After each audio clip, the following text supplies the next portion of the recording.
I think that the president, I don't know that I would go ahead and call him a racist, but I do think he has pandered to racists, and that bothers me. I think Charlottesville is the perfect example of that. Charlottesville was a clear-cut case of racism. It was a racist group that resulted in the death of a protester.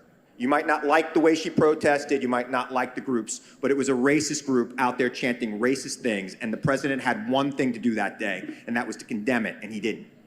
He did. And that's just one example of him pandering to that kind of culture. Do you think that his statements in Charlottesville, I mean, that was over a year ago, but do you think that his statements in Charlottesville were enough? Do you think that what Chris is saying about his responsibility to lead was displayed that day? I think, it is simply a matter of fact that he did explicitly condemn white supremacists and racists at Charlottesville, and he did it repeatedly, and he's done it repeatedly on the campaign trail.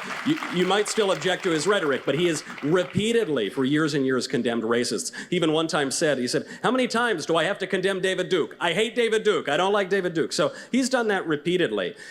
And yet, most people don't know that because of a mainstream media narrative that President Trump is a racist, because, in that case, they explicitly lied about what he said.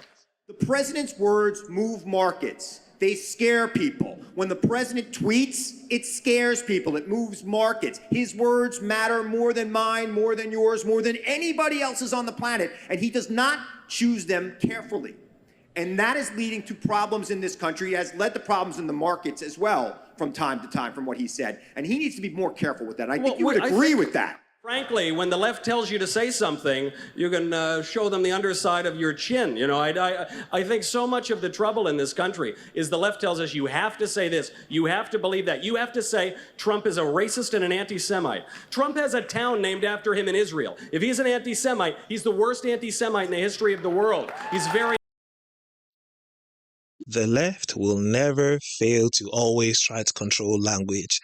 This whole rhetoric of calling Trump a racist is just stupidity at its finest. And the left and the liberals will always try to paint it that way. Regardless of whether he shows them, he can tell them, I am not a racist, I am not this and I am not that, and I condemn this and I condemn that. They would still call him a racist. The left don't really care what you say. They want to shove everything down our throats. They want to make us conform to their ideology, regardless of whether they see the truth or not. That's what the left are all about. They want to take power, and they're going to use and abuse the power they have. They want you to apologize when they want you to apologize, and if you don't, they will take drastic measures to get you to apologize. That's what the left want to do. They don't care about the truth.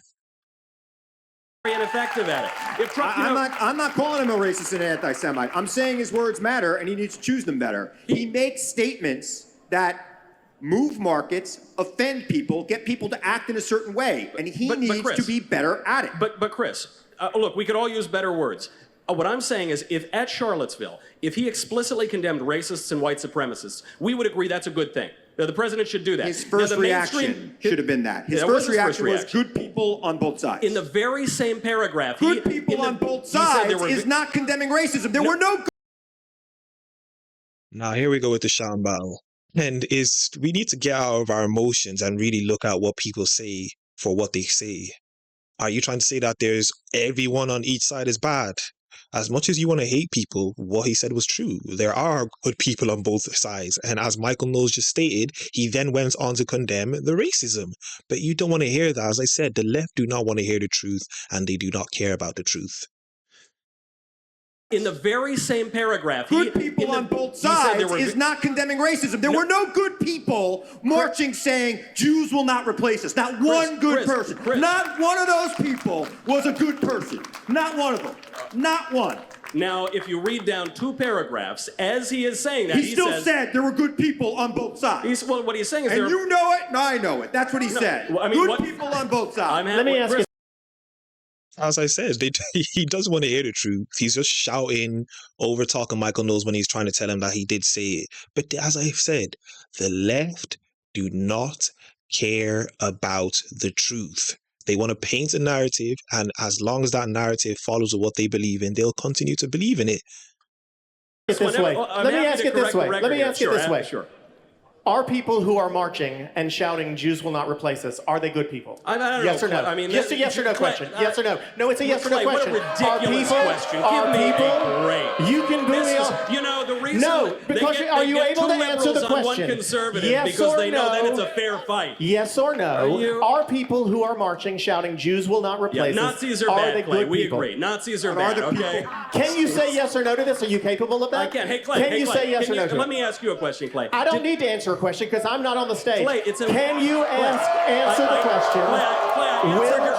Yes Clay, or no? You just asked me if Nazis are bad, and I told you No, I Nazis did not are ask bad. you if Nazis were bad. Of course you did. I asked you Clay. to say yes or no. Yes or no? And I Are understand people who those don't are like big Jews words. really bad? Yeah, I think they're really bad, Clay. Are people marching saying Jews will not replace us good people? Yes or no? They're bad people.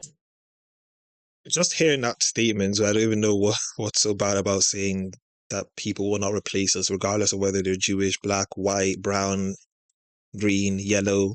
If we people are marching on the street saying a specific group are not going to replace us, what is so bad about that? Clay, people who are Nazis are bad people, Clay. That's not what I asked you. I've answered this 5 times. No, you haven't. You've chosen to answer it the way you want to answer it. We'll go back in the tape later and You're see if I answer rewording. You're rewording. You're rewording. This is exactly Clay. What you're He doing is right now rewording is it, I exactly won't what the lie. mainstream media did to Trump and Charlottesville. It's the exact same thing.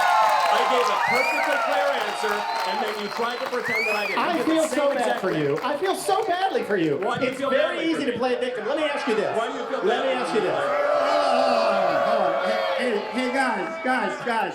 You can boo all you want to. I don't give everybody. a Okay, listen. As I've said, the left don't care for the truth. They don't want to know the truth. And even if you show them the truth, point blank in their face, they will still disregard it and tell you the total opposite in the face of the truth. But anyway, that was another video, another reaction. As I usually say, if you guys enjoyed the video, like the video as much as possible, comment down below, subscribe to the YouTube channel, follow me on Instagram and Twitter at YinkaThatGuy, and I am out.